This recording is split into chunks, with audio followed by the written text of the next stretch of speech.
Hi, I'm Trevor with High-Vis Shooting Systems. I'm going to install a front sight on a Ruger LCR.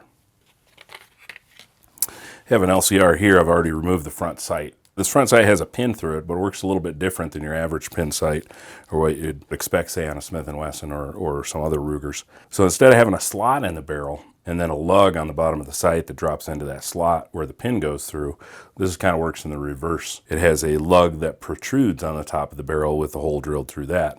So when we look at the sight itself for the LCR, it has a pinhole already through it, and it has a cavity in the bottom of the sight that of course fits over the lug on the barrel. So let's go ahead and install the sight now.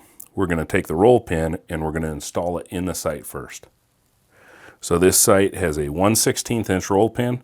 It's quite small. We provide an extra roll pin with the sight. You can reuse the pin that's in the gun, but we provide a new one. So first what I'm going to do is take the sight and insert the roll pin in the side of the sight. It should start a little way in the side of the sight. So once I get that pin started just a little bit, I'm going to tap it in to the sight. Now I've tapped it actually into the cavity slightly. So I went a little too far, so I'm just going to take a screwdriver and just push that roll pin out to where it's flush. So it's basically going in one side of the sight, but it's not through the cavity. So now I can go ahead and set that sight down on the lug on the LCR. You're going to have a little bit of back and forth play front to back, but it should not be very excessive at all, and essentially that hole should self-align itself. So I'm going to use a 1/16 inch roll pin punch. Roll pin punches have a small protrusion right on the end of the punch, which will center itself in that hollow roll pin and allow me to drive it in without slipping off the pin.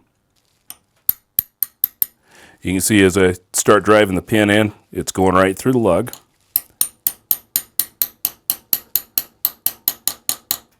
And I just want to drive it in until it's flush.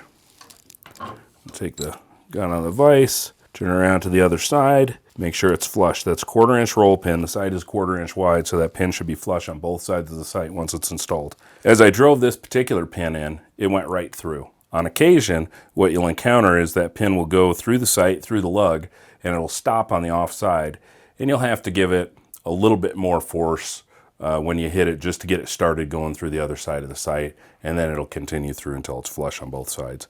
Now we have our front sight installed on our LCR. One unique feature about this sight is that both the fiber and the profile of the sight are square. The rear sight on the LCR is quite shallow, and with a circle you'd eclipse part of the circle, so we made that square to give you a better sight picture. This is our overmold sight where we insert the fiber and then we mold a resin over the top of it. They're quite durable, nearly indestructible. If you destroy the fiber, you've destroyed the sight, essentially. This sight comes in red, orange, and green. I think it's going to be a great improvement to your LCR.